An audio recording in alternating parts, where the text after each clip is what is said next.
you are very intimately aware of the Earth Systems textbook, right? That you've already expressed a lot of and dug in there for information. Is that right? I did. I spent some time with it. Yes, more than me. I did have to spend some time with it.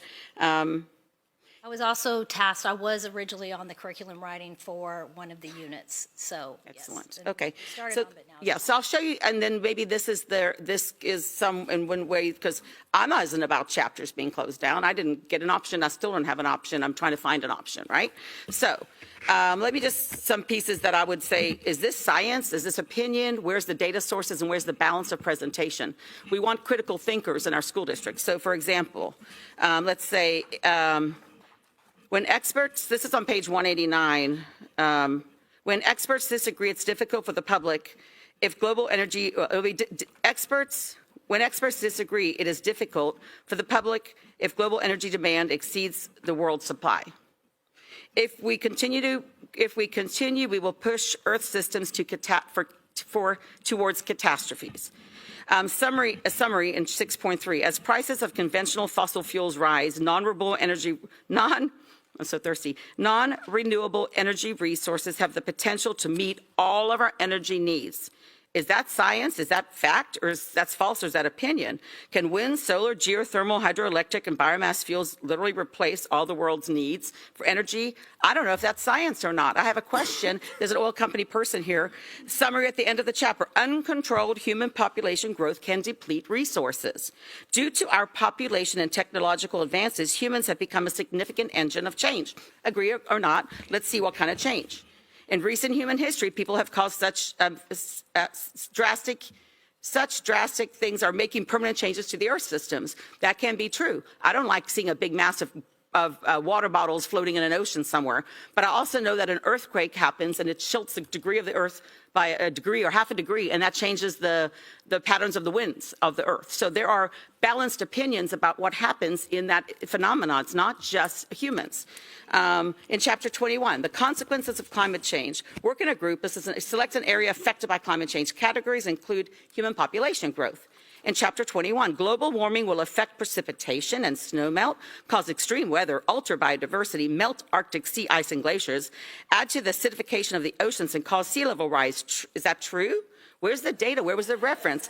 That is a balanced opinion, again, that needs to be offered, because there's also the fact that some science shows that sea level has not risen. So this is an issue where it actually has specific content that is, where is the data? And they often on the, well, I'll keep going. So the scientific data should be, a lot of the energy issues about COT and sea level rise, a lot of references in there to, yes, so what I'm saying is there, yes, thank you. So human population is large and continues to increase, although the rate of the increase is slowing. That is true. So there's a whole bunch about controlling human population, but actually it's on the decline.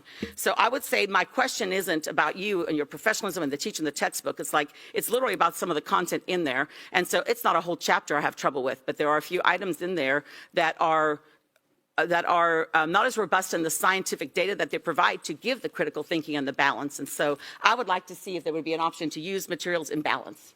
And Dr. Blasingame, like what you just talked about with the ocean and the temperature, that's a tech.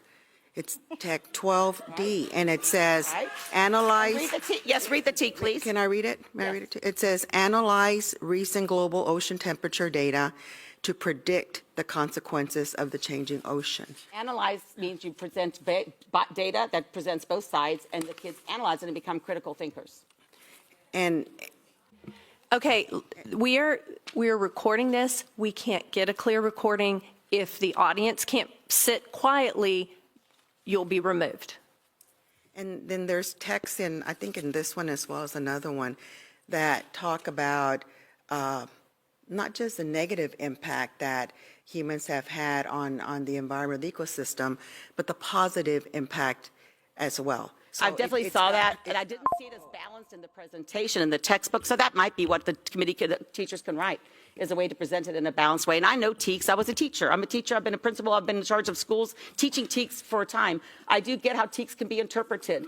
But so I interpret that TEK to say that, yes, I teach it in a balanced way that lets children be critical thinkers. Yeah, and so that, I think you're going to find that we found that in the different aspects of the text where they want to see the positive and the negative impact.